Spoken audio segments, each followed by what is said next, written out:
onto this instrument right at the start, that kind of agreement in principle is not so very far from what was in the agreement. My view would be, however, that I'd be very reluctant to see that turned into a legal requirement before anything else can happen. Everybody can't go last.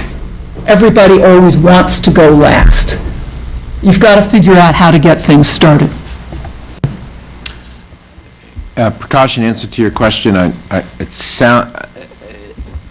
think I agree with Joan's position, which is to say, but I don't want to put it that way, otherwise I may get her position wrong. My position is the agreement would have to be changed fundamentally in a way that I find it unlikely it would be changed, and that is to say that the New Delhi would have to agree to end fissile material production for any purpose before it would seem to me a good idea from the non-proliferation perspective to initiate supply of nuclear equipment to India, change the United States non-proliferation law, and give up a policy that we have pursued for so many years of full-scope safeguards as a condition of supply, and have attempted to convince other states to adopt with actually a fair degree of success.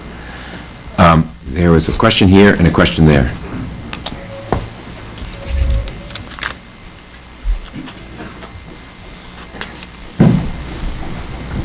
My name is Colonel Sahukar. I'm from the Indian Army, just retired.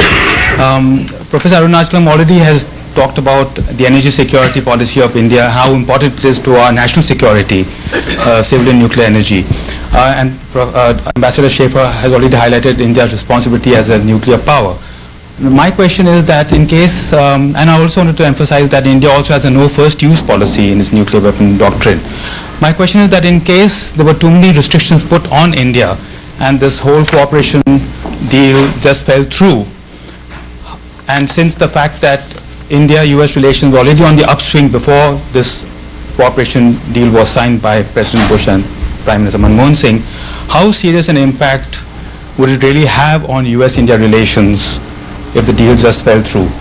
And I think probably Ambassador Schaefer might be able to answer this question. Thank you. If things move slowly on the Hill, I think the Indian government is sophisticated enough to understand that this is part of Washington life, a part they don't particularly like, but that's something that I think the U.S. relationship could survive.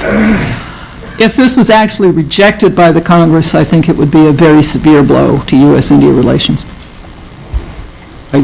George? Yeah, I agree. I mean, I didn't have time to say that there is a downside for the Congress, which is that a lot of the world, especially people in developing countries, see the non-proliferation regime as a form of nuclear apartheid, an effort by the rich countries to deny high technology to developing countries. And there are lots of ways that's interpreted.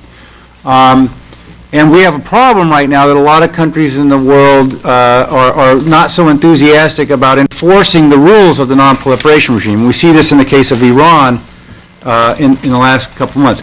So if the U.S. Congress kind of in a very prominent way denies all nuclear technology cooperation to India, there is a way in which this can be seen in other parts of the world as another example of a non-proliferation system that's fundamentally about keeping developing countries from developing. Now, I don't think that's what's going on, but I think there's a perception that could be generated there.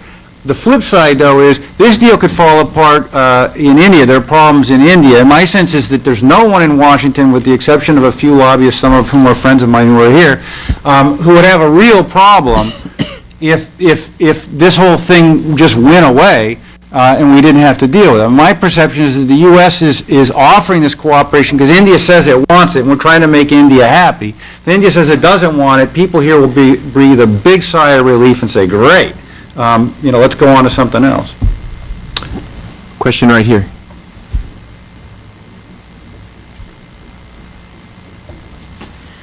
My name is Stanley Schneider. I became associated with the nuclear issues when I joined the Atomic Energy Commission and went to work for